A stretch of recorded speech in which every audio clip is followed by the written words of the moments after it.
Hello everyone, welcome to the next video from Best X. If you want this kind of smooth focus transition effects in your video and want manual camera controls in your phone, then you should watch this video till the end. Before that, So if you're new here, or haven't already subscribed yet, please go down below, hit the subscribe button. And don't forget to enable notification by clicking the bell icon next to the subscribe button. before going into the video, let me show you some camera samples which I took with the manual camera controls.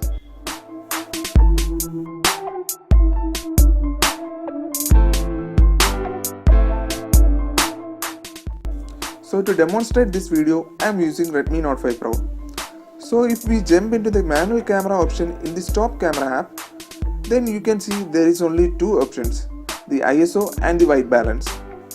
I actually want to understand why they are calling it as a manual camera mode. So in the stock camera there is nothing. So to enable manual camera mode, we need an app called Beacon Camera and the link for it will be in the description. Let me open the app.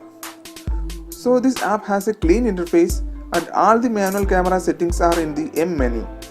So just open it and you can see there are 5 options. The manual focus, white balance, exposure controls, ISO and shutter speed. We will look each of them in detail. So the first one is the manual focus.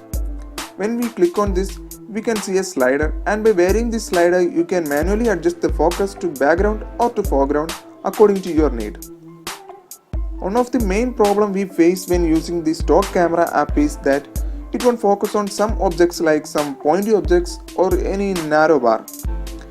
No matter how many times you tap on the screen, it won't focus until you change the position of the camera or move away or towards the object. So this is where the manual focus come in handy. With that, you can focus the object with a simple adjustment in the focus slider. This is the image that I captured through the manual focus. The next one is the white balance, where you could adjust the color temperature of the image you are going to capture.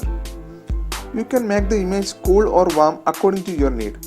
If you increase, the image will be warmer. If you decrease, the image will be cooler. The next one is the exposure control. Exposure means the brightness of the image.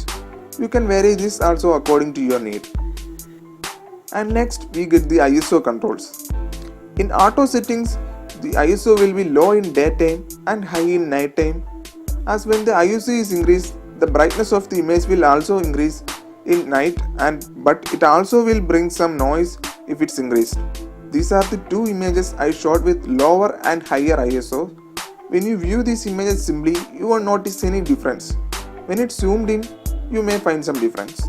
As you can see in the screen, image with high ISO has large amount of noise and image with low ISO have low noise.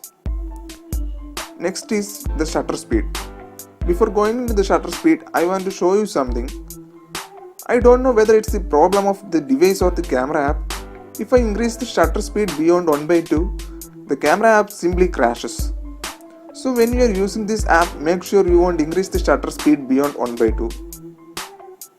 Shutter speed is the amount of time that the shutter should be open to capture the image.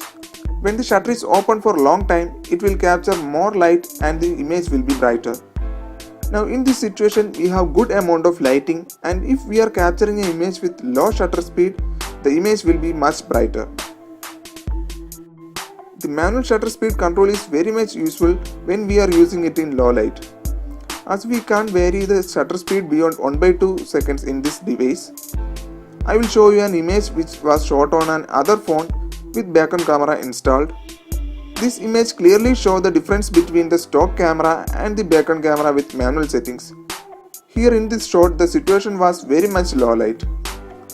Here the shutter was open for 16 seconds to get an usable image. So one thing you should take in care while capturing images with lower shutter speed is that the camera should be stable. You can also use this camera app to shoot videos with manual controls, but limitation is that you will only get manual focus, white balance, exposure as manual controls. By using this, you could capture some cool videos with smooth focus transition effects which you have seen in the starting of this video. So for more videos like this, consider subscribing our channel and don't forget to like and share this video.